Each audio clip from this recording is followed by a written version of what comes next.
సూరి నాగమ్మ గారి లేఖలు రాసిన తేదీ 25/9/1947. అన్న, నిన్న మధ్యాహ్నం మలయాళ పుస్తకం ఏదో చదువుతున్నారు భగవాన్. సమీపస్తులలో ఒకరు అదేమీ వాసిష్టమా అని అడిగితే అవును అన్నారు భగవాన్. అక్కడి వారిలో ఒక పండితుడు ఆ వాసిష్ఠ గాథల గురించే శ్రీవారితో ప్రసంగిస్తూ, స్వామి, జ్ఞానోపార్జనకు అనేక ప్రతిబంధకాలు ఉంటవి కదా అని ప్రశ్నించాడు. సోఫాకు చేర్లబడ్డ భగవాన్ లేచి కూర్చొని, అవునండి, వాటినే భూత భవిష్య వర్తమాన ప్రతిబంధకాలు అంటారు. ఆ ప్రతిబంధత్రయంలో భూత ప్రతిబంధకానికి ఉపనిషత్తుల్లోనూ వాసుదేవ మననంలోనూ ఒక కథ చెప్పారు. ఏమంటే, బహుకుటుంబీ అయిన ఒక బ్రాహ్మణుడు జీవనార్థం ఒక ఎనుమును సంపాదించి పాలు, పెరుగు, నెయ్యి మొదలైనవి విక్రయించి ఆలుబిడ్డల్ని పోషించేవాడు. ఆ గేదెకు పచ్చిక, పత్తి గింజలు మొదలైనవి పెట్టి సాకుతూ తదేక నిష్ఠుడై ఉంటూ ఉంటే కొన్నాళ్లకు కర్మవశాత్తు అతని ఆలుబిడ్డలంతా క్రమంగా నశించారు.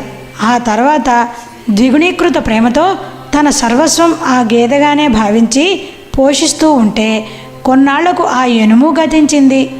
అతడు ఏకాకి అయి సంసారం మీద తుచ్చత్వ బుద్ధి పుట్టి సన్యసించి సద్గురువు సాన్నిధ్యంలో శ్రవణ మననాదులు చేశాడు.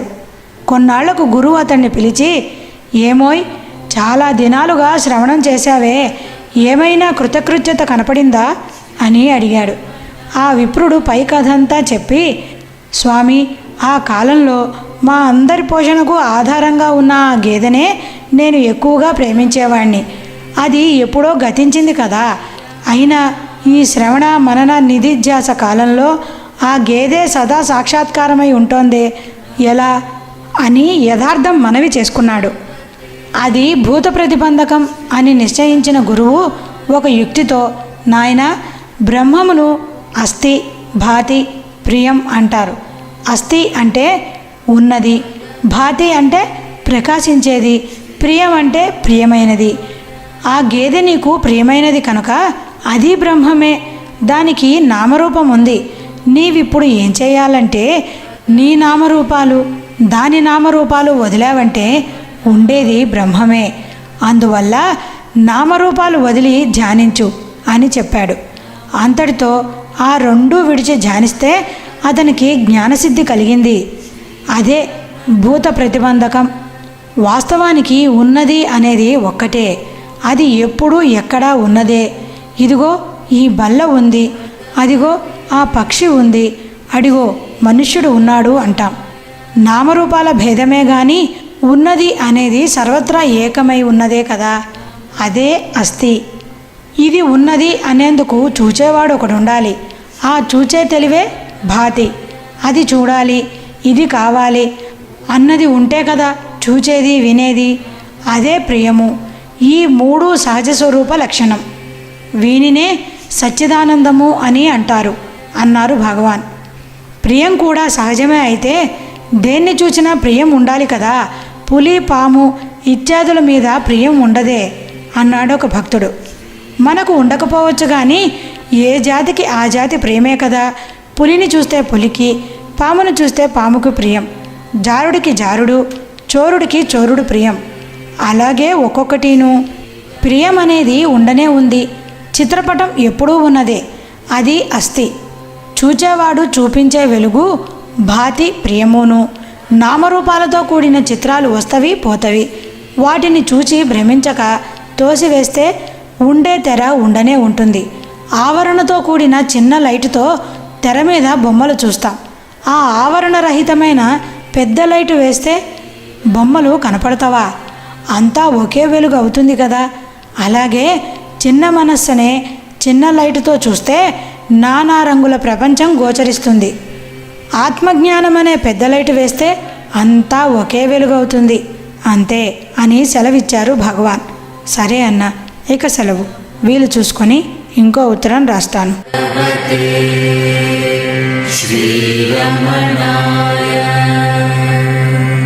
సూరి నాగమ్మ గారి లేఖలు రాసిన తేదీ 26/9/1947.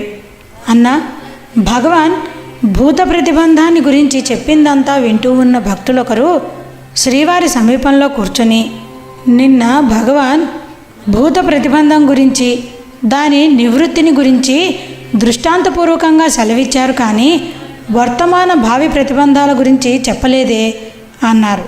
సరిపోయింది. విద్యారణ్యుల వారు ఈ ప్రతిబంధత్రయాన్ని గురించి, వాటి నివృత్తిని గురించి పంచదశలో వివరంగా చెప్పి ఉన్నారే అన్నారు భగవాన్.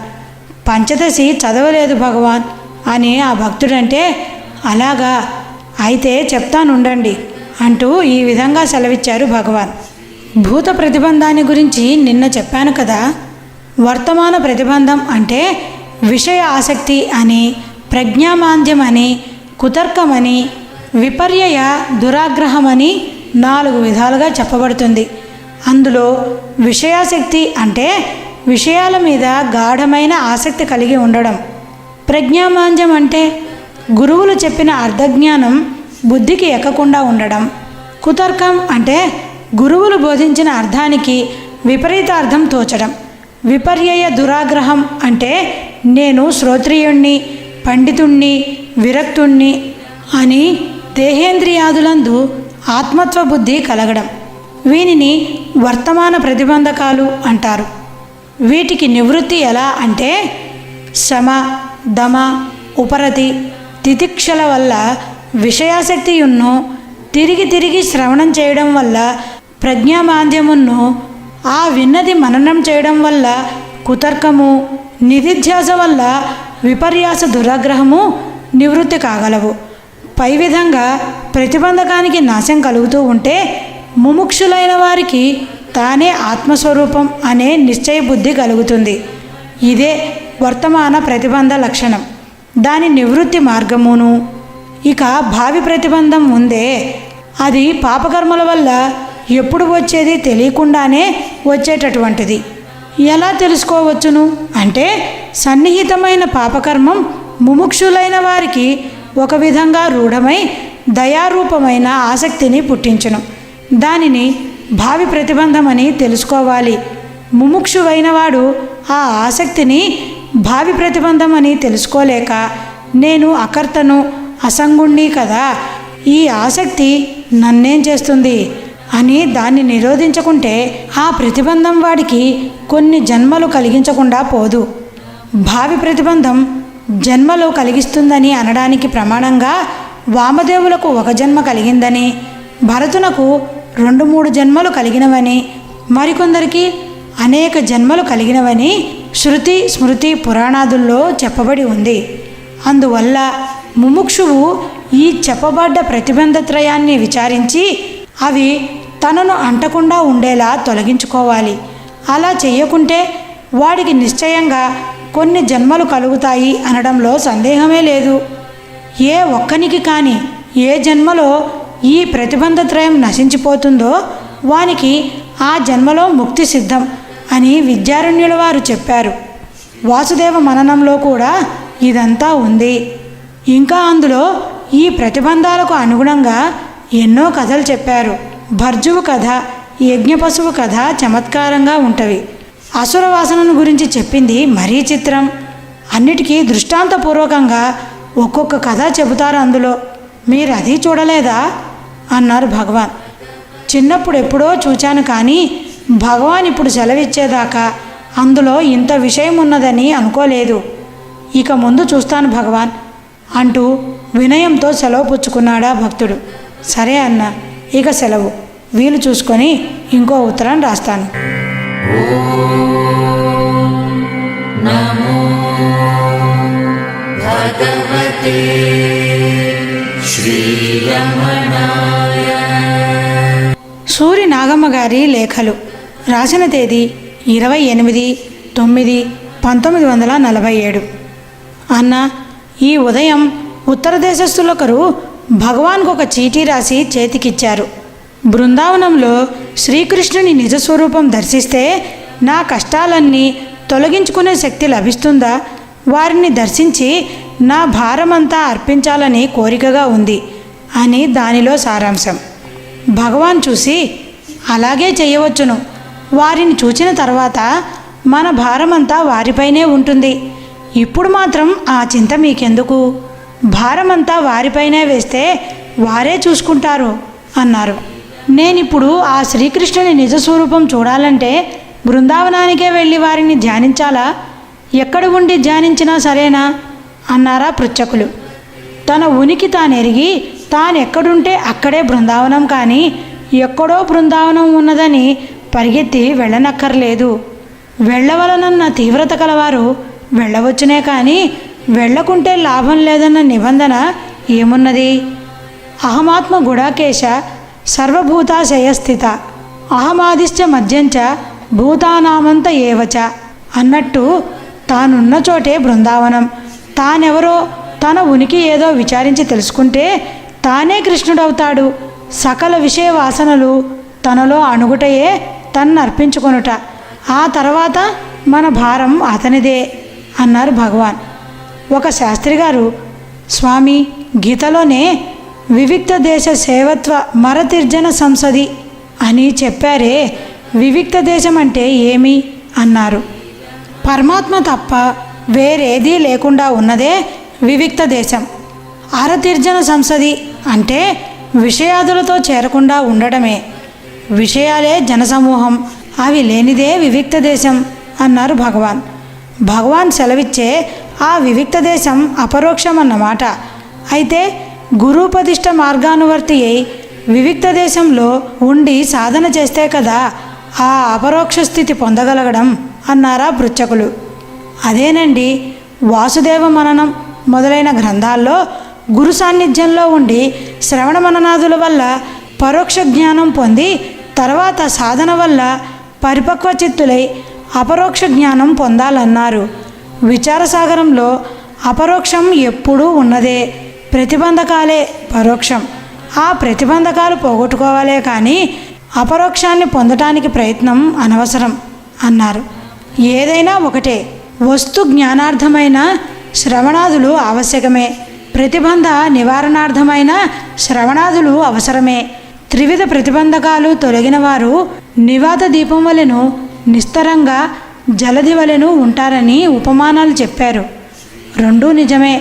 తనలో తామున్నట్టు కన్నప్పుడు నివాత దీపం వలె, తానే అంతటా ఉన్నట్టు కన్నప్పుడు నిస్తరంగా జలధి వలనే ఉంటారు అని సెలవిచ్చారు భగవాన్.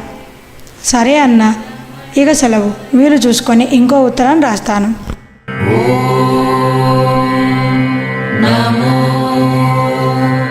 భగవతే శ్రీరమ. సూరి నాగమ్మ గారి లేఖలు. రాసిన తేదీ 18/10/1947. అన్న, ఈ మధ్య ఆహారంలో ఏవో హెచ్చుతగ్గులు రావడం వల్ల భగవాన్ శరీరం కొంచెం నలతగా ఉంటూ వచ్చింది.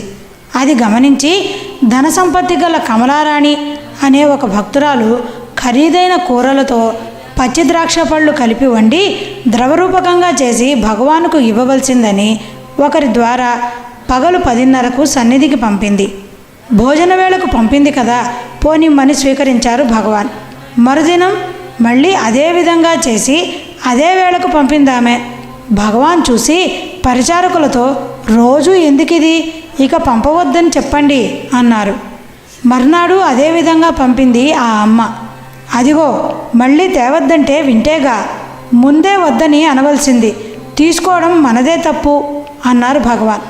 ప్రస్తుతం భగవాన్ శరీరం నలతగా ఉన్నది కదా, ద్రాక్ష పళ్ళు కలిపిన ద్రవ పదార్థం అయితే మంచిదని పంపుతోంది కాబోలు, దానికేమీ అన్నారు ఒక భక్తులు. ఓహో అలాగా, ఆమె తరపున వకాల్తా పుచ్చుకున్నారా మీరు అన్నారు భగవాన్. అది కాదు భగవాన్, అటువంటి పదార్థాలైతే ఆరోగ్యకరంగా ఉంటవని అన్నాను అన్నారా భక్తులు. కావచ్చును, అయితే అదంతా ధనవంతులకు కానీ మనకు కాదండి అన్నారు భగవాన్. తానే నిత్యం చేసి పంపుతానంటోంది భగవాన్ అన్నారా భక్తులు.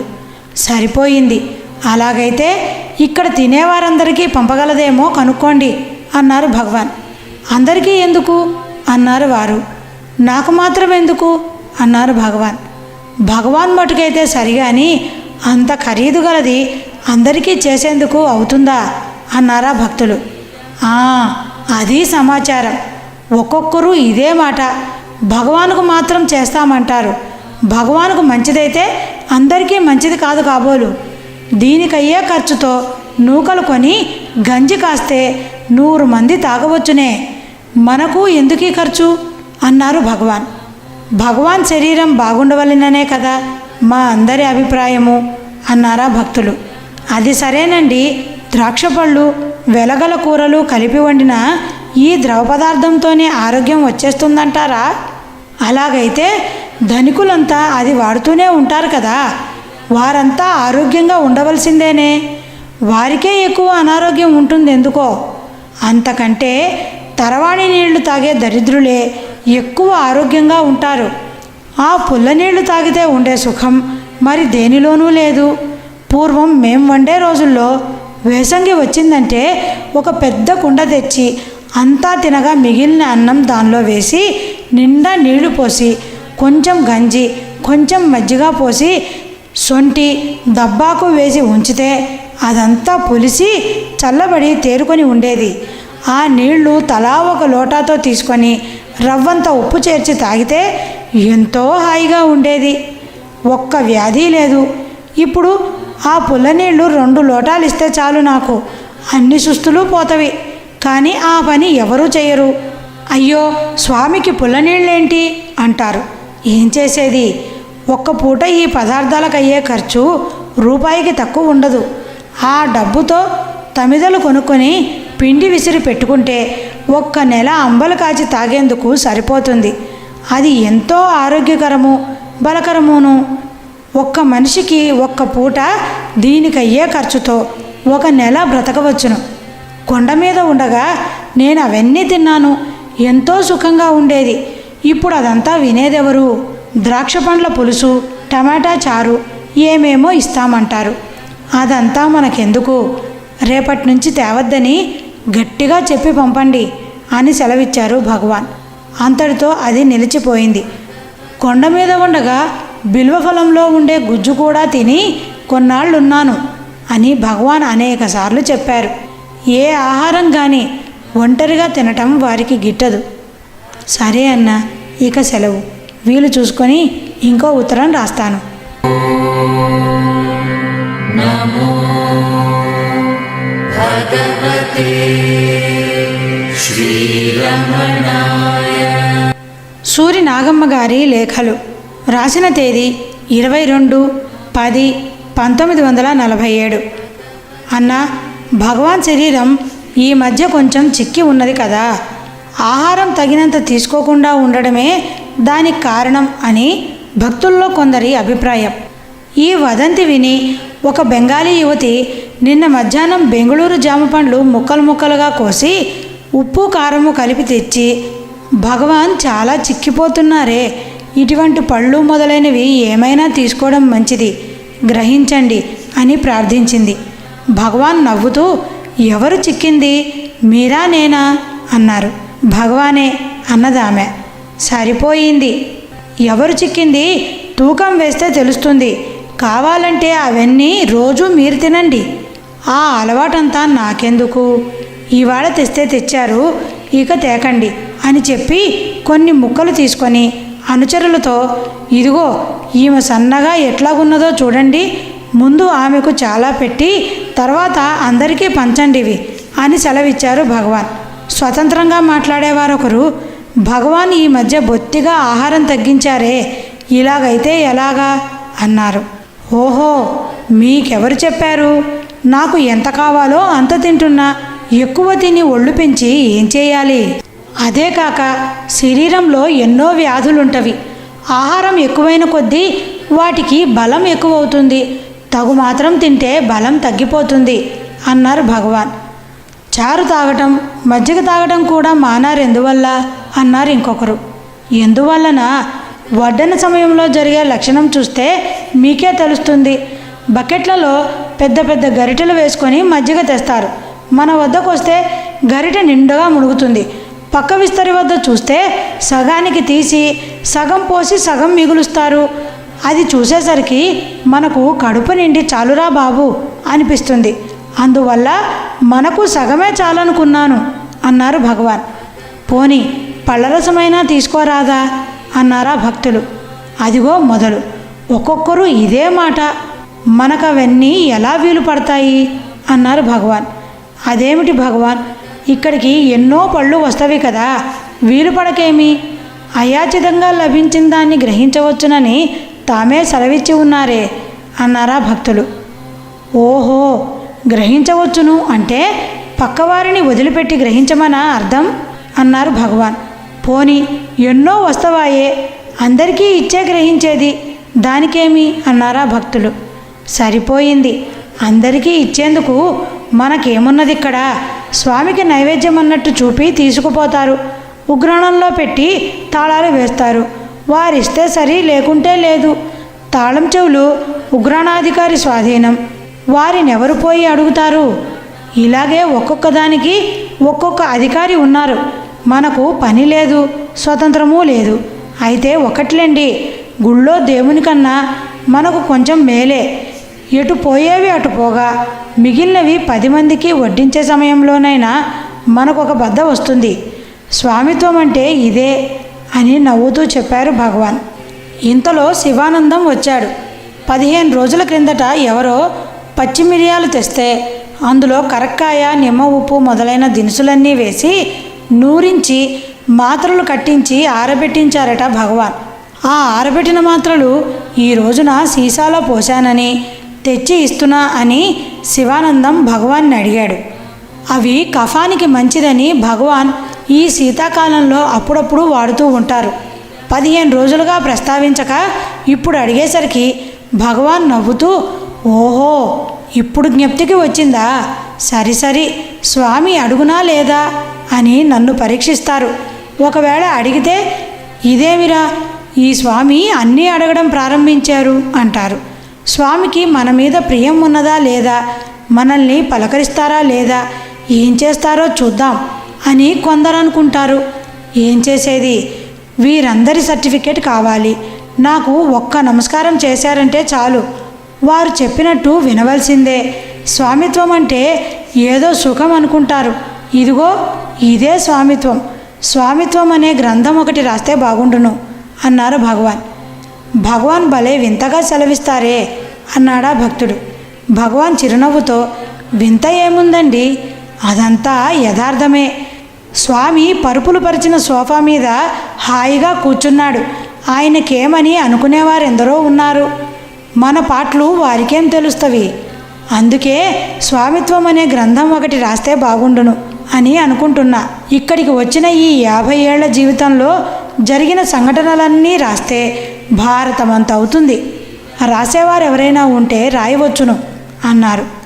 అదెవరు రాస్తారు భగవాన్ అన్నారా భక్తులు.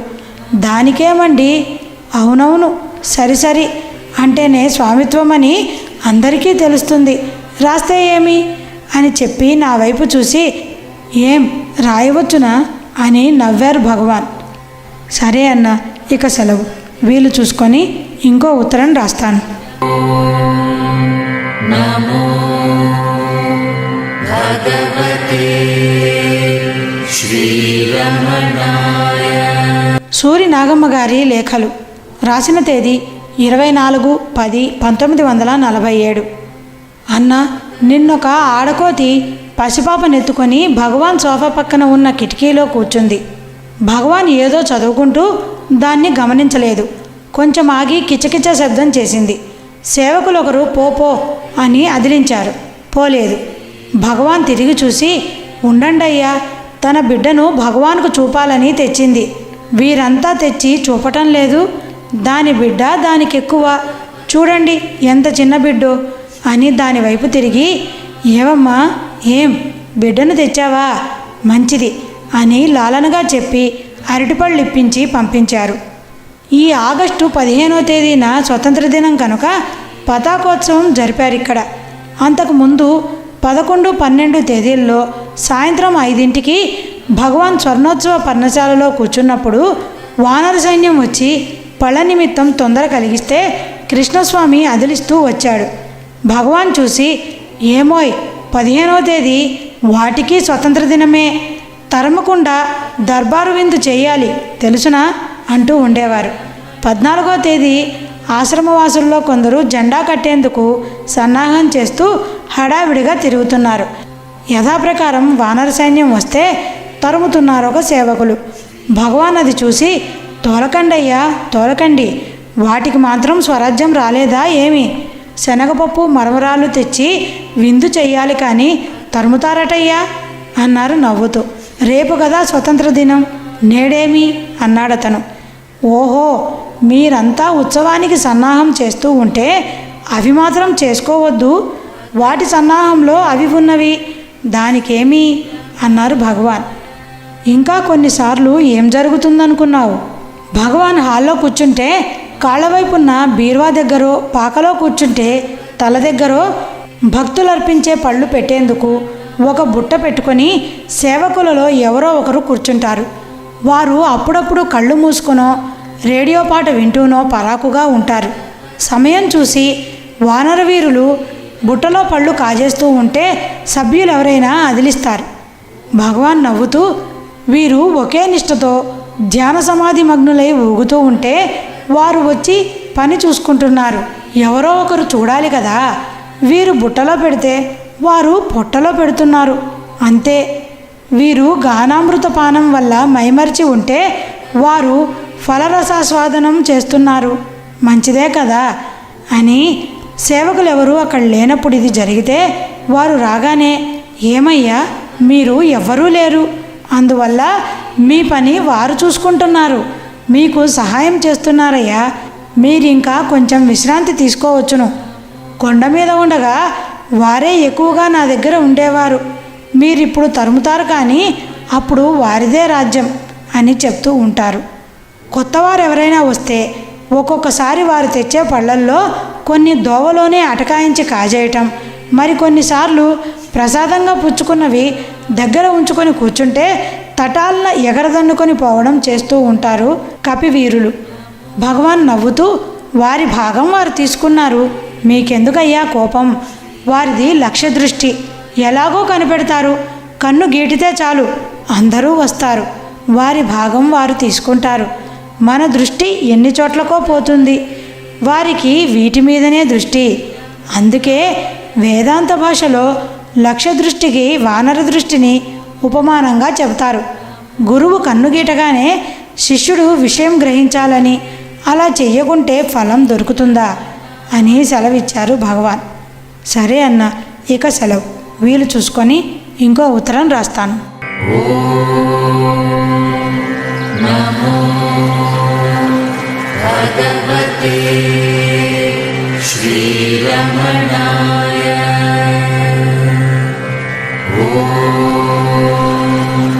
నమో భగవతే శ్రీరమణాయ. సూరి నాగమ్మ గారి లేఖలు, రాసిన తేదీ 26/10/1947. అన్న, ఈ ఉదయాన వేదపారాయణ ముగిసిన తర్వాత కొద్ది రోజుల క్రితం వచ్చిన వారొకరు భగవానుని సమీపించి, స్వామి, జ్ఞాని సర్వకార్యాలు చేస్తున్నా తానేమీ చేయనివాడు అంటారే, అది ఎలా సమన్వయిస్తుంది అని ప్రశ్నించారు. ఎలాగా? దానికి ఒక కథ ఉన్నది. ఇద్దరు స్నేహితులు కలిసి పని మీద ఎక్కడికో వెడుతూ రాత్రి కావడం వల్ల ఒక సత్రంలో పడుకున్నారు. ఒకనికి గాఢంగా నిద్ర పట్టింది, రెండవ వానికి స్వప్నం. ఆ స్వప్నంలో తను తన స్నేహితుడు కలిసి ఎంతకాలమో ఎక్కడెక్కడో తిరిగినట్టు కలగంటున్నాడు. తెల్లవారింది. రెండోవాడు లేచి వీణ్ణి లేపి, ఏమోయ్ ఏమోయ్, నీవు నేను కలిసి అక్కడికి వెళ్ళాం, ఇక్కడికి వెళ్ళాం, ఆ పని చేశాం, ఈ పని చేశాం, అది చూసాం, ఇది చూసాం, ఇక్కడికి ఎప్పుడొచ్చాం అంటాడు. మొదటివాడికి ఆ భ్రాంతి లేనందువల్ల నేనెక్కడికి పోలేదు, ఇక్కడే ఉన్నాను అన్నాడు. వాస్తవానికి వీడు పోలేదు, వాడు పోలేదు. వాడికి ఆ స్వప్నభ్రాంతి వల్ల తానే కాక తనతో వీడు వచ్చినట్టు తోచింది. వీడికి ఆ భ్రాంతి లేదు కనుక నీవు పోలేదు, నేను పోలేదు, ఇద్దరం ఇక్కడే పడుకున్నాం, అది కలరా నాయనా అంటాడు. ఇదంతా ఎందువల్ల? దృష్టిభేదం వల్ల. అదేవిధంగా జ్ఞాని సకల కార్యాలు చేస్తున్నట్టు స్వప్నతుల్యమైన ఈ శరీరం నేననే భ్రాంతితో ఉన్నవారికి తోస్తుందే కానీ వాస్తవానికి వారికి ఏదీ అంటదు అని సెలవిచ్చారు భగవాన్. జ్ఞాని కళ్ళు చూస్తున్నట్టే ఉంటవి, కానీ వారేదీ చూడరు అని కూడా అంటారే అన్నారు ఇంకొకరు. అవును, జ్ఞాని యొక్క దృష్టి చచ్చిన గొర్రెకన్నులాగా ఉంటుందని ఉపమానం చెప్తారు.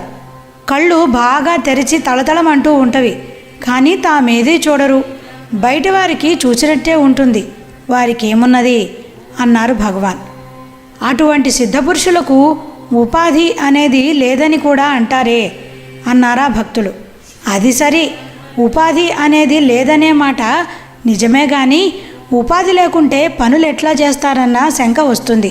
అందువల్ల వారికి ఉపాధి ఉందనే చెప్పాలి. అది అతి సూక్ష్మంగా విదేహముక్తి పర్యంతం ఉంటుందని అంటారు. అది ఎలాగంటే నీటి మీద గీత వలె ఉంటుంది.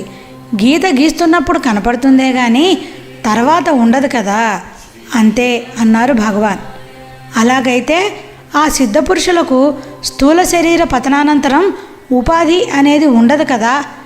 ఈ కొండల్లో ఎందరో సిద్ధపురుషులు ఉన్నారన్నది పురాణ ప్రసిద్ధమే కాక భగవాన్ కూడా అనేకసార్లు సెలవిచ్చి ఉన్నారు. ఉపాధియే లేనప్పుడు సిద్ధపురుషులు అనేవారు విడిగా ఉండడం ఎలా అన్నారా భక్తులు. అదా సందేహం. అందుకే సిద్ధపురుషులలో కొంచెం భేదం చెప్తారు.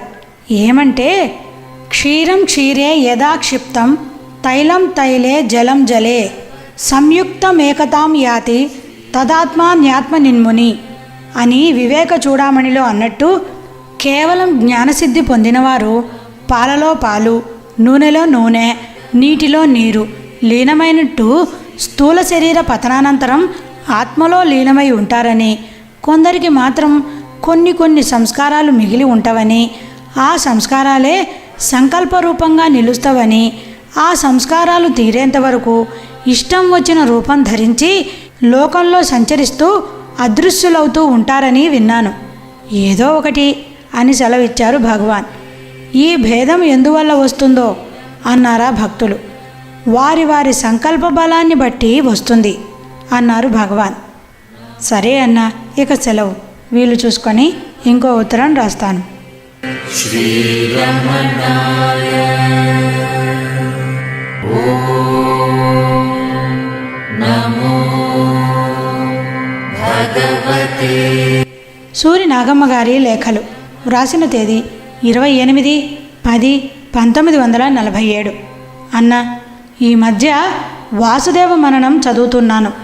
నిన్న వైరాగ్య బోధోపరతి వర్ణకంలో జ్ఞానం పూర్ణమై ఉండి వైరాగ్యోపరతులు లేకున్నా మోక్షం సిద్ధింపగలదు అన్న వాక్యం చదివి, జ్ఞానికి విరాగమే చిహ్నమని కదా పెద్దల వాక్యం, ఇది ఎలా పొసుగుతుంది అని ఇవాళ భగవానుని అడిగాను. జ్ఞానికి విరాగమే చిహ్నమన్నమాట నిజమే. ప్రారబ్ధవశాత్తు వారికి ఒకవేళ రాగం కలిగినా అది శరీరానికే కానీ తనకు కాదని తెలుసుకొని ఉంటాడని కూడా దానిలో చెప్పారే.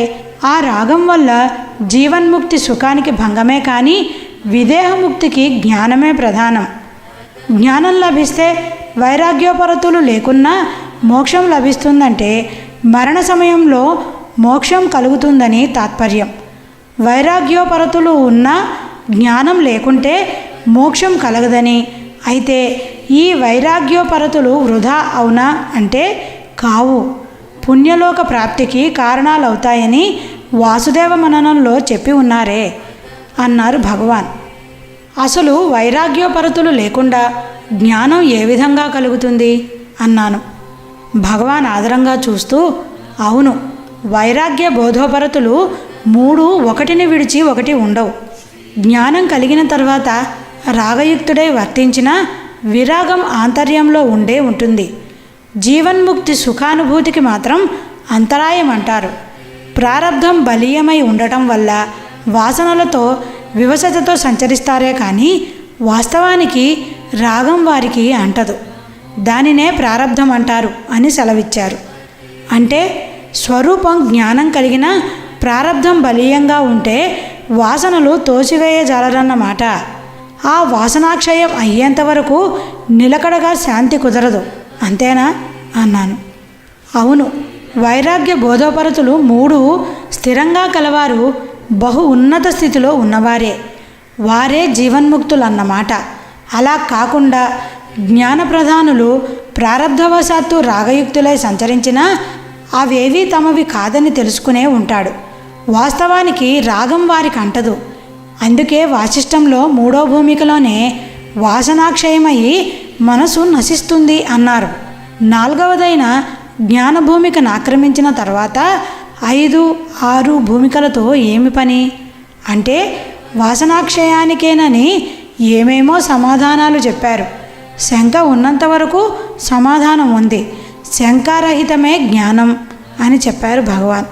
జ్ఞానికి వైరాగ్యం ఎంతెంతగా అంటుకొని ఉంటుందో అంతంతగా శాంతి సుఖం లభిస్తాయి. అది సడలి ఎంతెంత దూరం అవుతుందో అంతగా శాంతి దూరం అవుతుందనా తాత్పర్యం అన్నాను. అవునవును, అదే తాత్పర్యం అంటూ అచలత్వం వహించారు భగవాన్. సరే అన్న, ఇక సెలవు. వీలు చూసుకొని ఇంకో ఉత్తరం రాస్తాను. భగవతే శ్రీరమణాయ. సూరి నాగమ్మ గారి లేఖలు. రాసిన తేదీ 29/10/1947. అన్న, ఈ మధ్యాహ్నం 2:30 గంటలకు భగవాన్ మలయాళ పుస్తకం ఏదో చదువుకుంటూ సమీపంలో కూర్చున్న ఒక భక్తునితో మాట్లాడుతున్నారు. భగవాన్ మలయాళం చదవటం చిన్నతనంలోనే నేర్చుకున్నారా అన్నాడా భక్తుడు. గురుమూర్తంలో ఉండగా పళనిస్వామి కూడా ఉండేవాడు కదా. అతను ఆధ్యాత్మ రామాయణం దగ్గరుంచుకొని తరచూ చదువుతూ ఉండేవాడు. చదవ నేర్చిన ప్రతి మలయాళీ తప్పక చదువుతాడు ఆ గ్రంథాన్ని. అందువల్ల అతనికి సరిగ్గా చదివేందుకు రాకున్నా అలాగే తప్పులుగా చదివేవాడు. మౌనస్వామిని కదా, విని పలక్కుండా ఉండేవాణ్ణి. తాటితోపులో ప్రవేశించిన తర్వాత ఒకనాడు ఈ పుస్తకం తీసి చూస్తే అంతా గ్రంథాక్షరం వలె ఉంది. నాకు అదివరకే గ్రంథాక్షరం తెలిసి ఉండడం వల్ల సులభంగా రాయడం చదవడం నేర్చుకున్నాను. ఆ తర్వాత వారికే నేను పాఠం చెప్పేవాణ్ణి అన్నారు భగవాన్. తెలుగు ఎప్పుడు అభ్యాసమైంది అన్నారు ఒకరు. ఎప్పుడా? విరూపాక్ష గుహలో ఉండగా గంభీరం శేషయ్య వాళ్ళు శ్లోకాలు ఏమైనా తెలుగులో రాసి ఇవ్వమంటే పుస్తకంలో అక్షరానికి అక్షరం చూసి రాసేవాణ్ణి. అలాగే క్రమంగా అలవాటైంది. 1900 సంవత్సరంలోనే అన్నారు భగవాన్. మరి నాగరలిపి నేర్చుకున్నది ఎప్పుడు అన్నాను.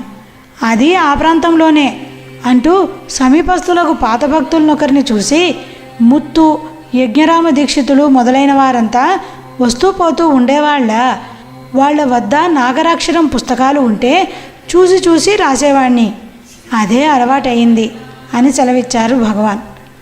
నాయన వచ్చిన తర్వాత తెలుగు నేర్చుకున్నారని విన్నామే అన్నారు ఒకరు.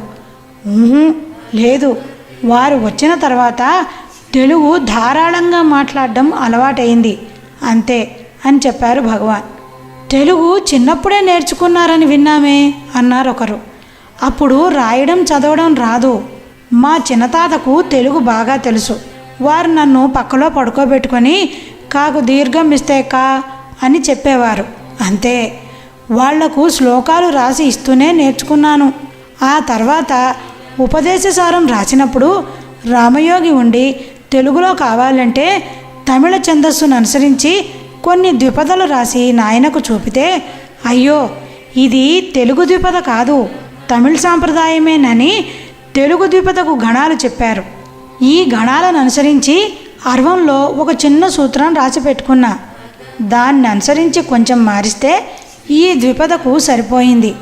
నాయనకు చూపితే ఇప్పుడు సరిపోయిందని చెయ్యి పెట్టి దిద్దక అలాగే అచ్చు వేయించవచ్చని అన్నారు.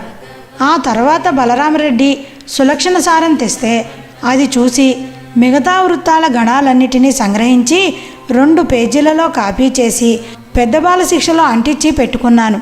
మనకు అదే సరిపోయింది. ఇప్పుడు ఎవరైనా పద్యం చదివితే ఏ పద్యం అయింది, ఎక్కడ తప్పు వచ్చింది చులకనగా పట్టుకోవచ్చు.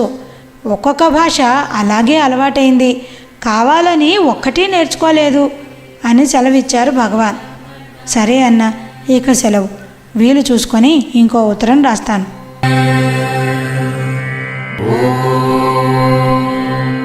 నమో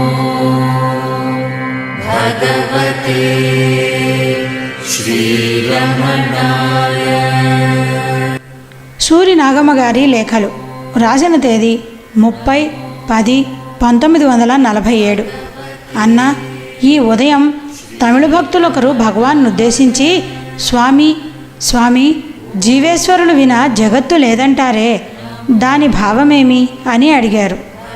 అవును, జగజ్జీవేశ్వరులు త్రిగుణాత్మకములు కదా అన్నారు భగవాన్. ఈశ్వరుడు త్రిగుణముల సమిష్టిలో చేరవలసిన వాడేనా అన్నారా భక్తులు. ఆహా, సమిష్టి అయిన సత్వమే ఈశ్వరుడని, రజస్సు జీవుడని, తమస్సు జగత్తని అంటారు. శుద్ధ సత్వమే తాను అని సెలవిచ్చారు భగవాన్. అక్కడే ఒక బెంగాలీ యువకుడుండి, స్వామి, సమాధి కేవలం నిర్వికల్పమని, సహజ నిర్వికల్పమని 2 విధాలుగా చెప్పారే, వీటి లక్షణమేమిటి అన్నాడు. భగవాన్ అనుగ్రహంతో చూసి, సహజంగానే ధ్యానం అలవర్చుకొని సమాధి సుఖం అనుభవించేవాడు తాను ఏ పని చేసినా ఆ సమాధి నుండి జారడు.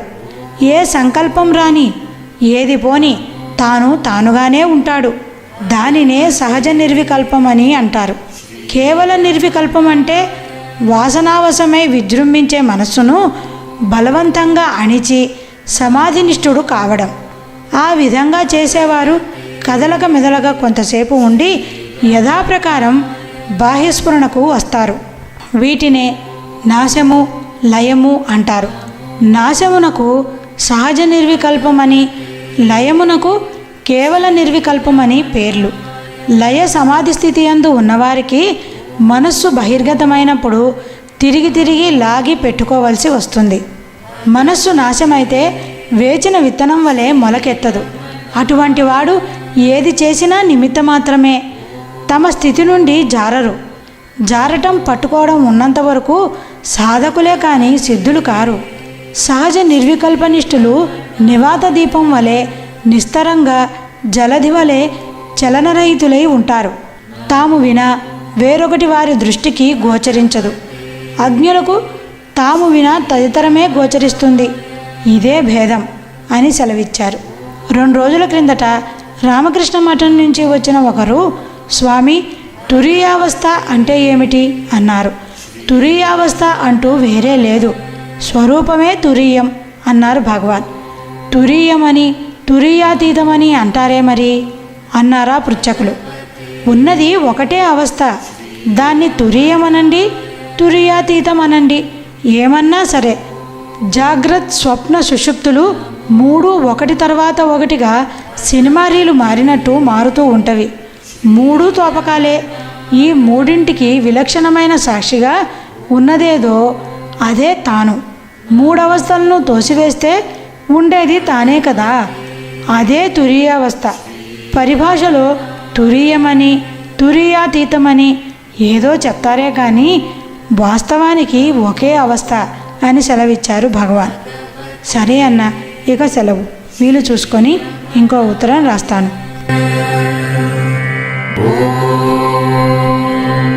నమో భగవతే శ్రీరామ. సూరి నాగమ్మ గారి లేఖలు రాసిన తేదీ 19/11/1947.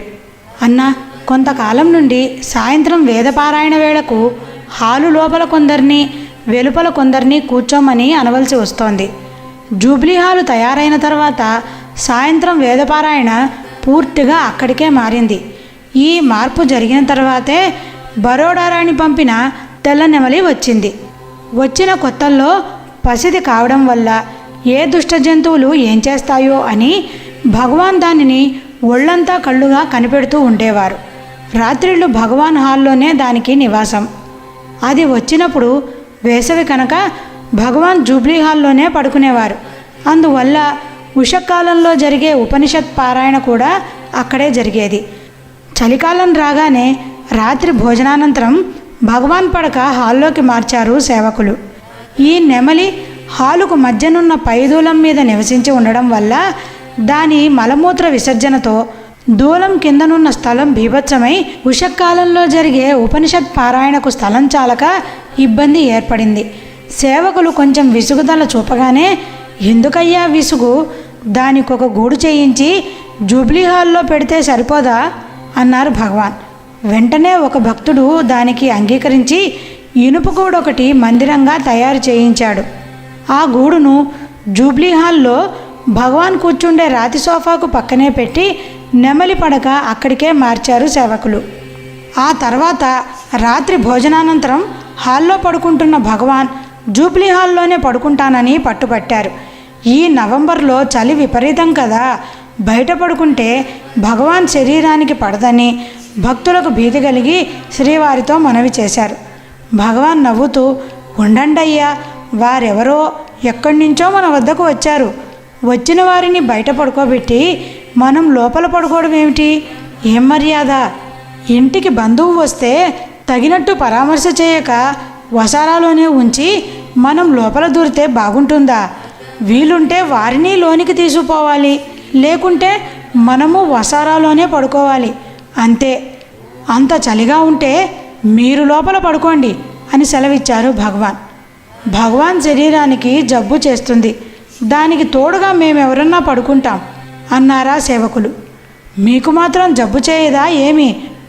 చాలును, కావాలంటే మీరే లోపల చేరండి అని ఆ రాత్రి వారెంత చెప్పినా అంగీకరించక జూబ్లీ హాల్లోనే పడుకున్నారట భగవాన్. మరుసటి రోజు సాయంత్రం 4:15కు భగవాన్ బయటికి వెళ్ళగానే జూబ్లీ హాల్లోనున్న భగవాన్ పడక హాల్లోకి మార్చి వేదపారాయణం అక్కడ జరిగే ఏర్పాట్లు చేశాడు కృష్ణస్వామి. భగవాన్ తిరిగి వస్తూ ఆ ఏర్పాటు చూసి, ఇదిగో ఇవే చేష్టలు, వారిని ఖైదీ చేసినట్టు అక్కడ పడవేసి మనమంతా ఇక్కడ ఉండటమా? వేదపారాయణకు ఈ హాలు చాలకనే కదా అక్కడికి మార్చుకున్నాం. ఇంతలో ఈ హాలు పెరిగిందా ఏమి? మళ్ళీ కొందరిని లోపల ఉంచటం, కొందరిని బయటికి తరమటం ఎందుకు? ఇది ఇక్కడే అన్నీ జరిపితే నెమలికి సందడిగా ఉంటుంది, మనకు విశాలంగానూ ఉంటుంది. రేపటి నుంచి అక్కడే ఉండేటట్లు ఏర్పాటు చేయాలి. పడక ఇక్కడికి మార్చారంటే నేను ఊరుకోను సుమా అని చాలా దూరం చెప్పి రాత్రి భోజనం తర్వాత జూబ్లీ హాల్లోనే పడక మార్చుకొని దానికి తోడుగా ఉండిపోయారు. మర్నాడు సాయంత్రం కూడా బయటికి వెళుతూ నెమలిగూడి వైపు చూపి, నేను తిరిగి వచ్చేసరికి వేదపారాయణాదులు ఇక్కడ ఏర్పాటు చేస్తే సరే, లేకుంటే ఈ తుండుగుడ్డ పరుచుకొని ఇక్కడ కూర్చుంటాను. ఆసనం అక్కడికి ఇక్కడికి మార్చేందుకు శ్రమగా ఉంటే పూర్తిగా రోజంతా ఇక్కడే ఉండిపోతాను. మీ ఇష్టం, నాకేం కావాలి, ఈ తుండు చాలును అని సెలవిచ్చారు భగవాన్. భగవాన్ తిరిగి వచ్చే లోపల ఆసనం పాకలోకి వచ్చింది. వెంటనే ఆ పాకంతా పెంచడం, భగవాన్ పూర్తిగా అక్కడే ఉండిపోవడం జరిగింది.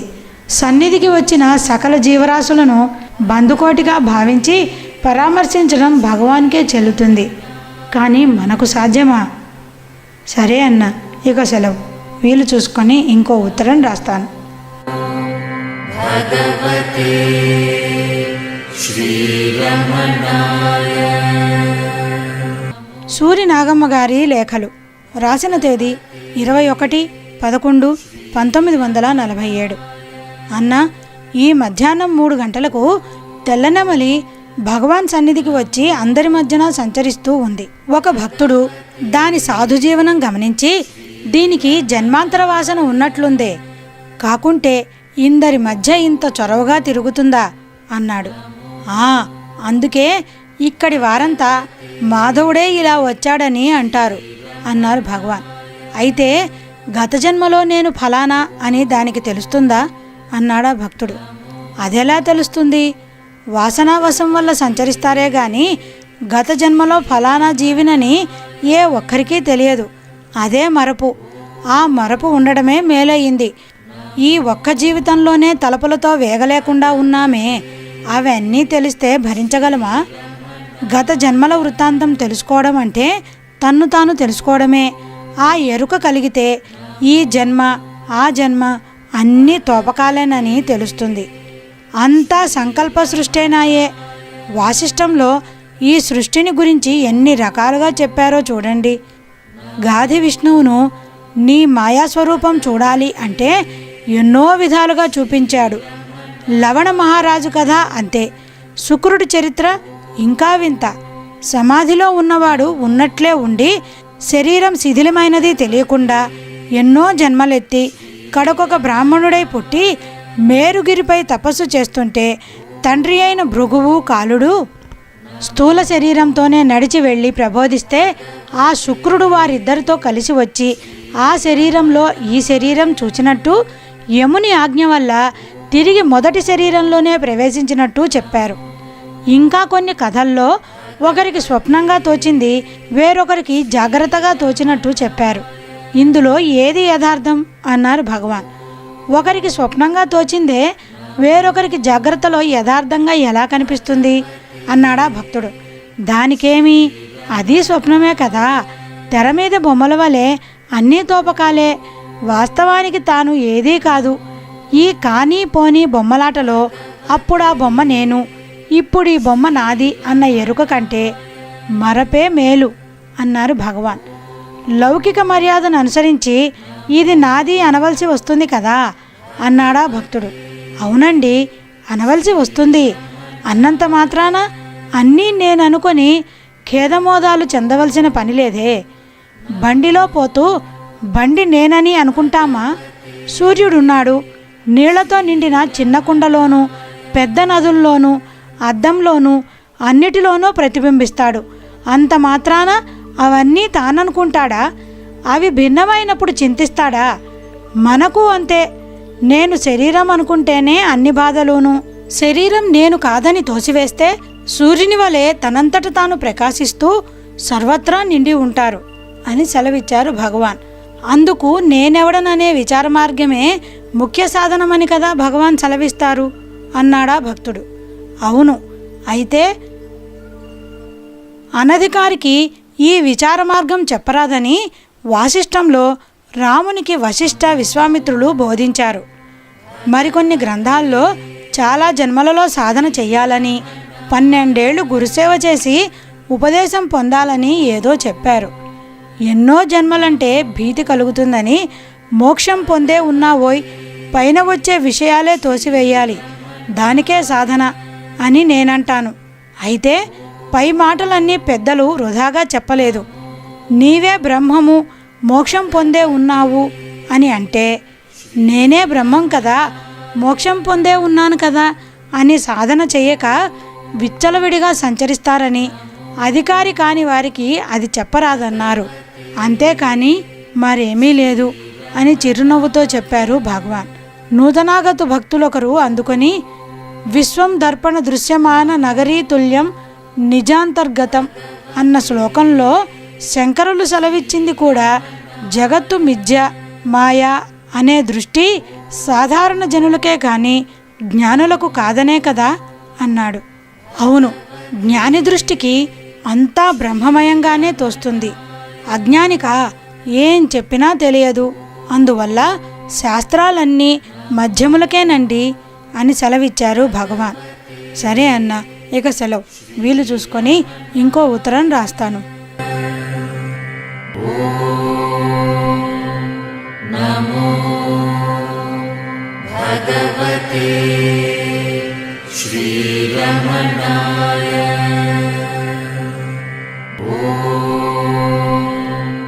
నమో భగవతే శ్రీరమణాయ.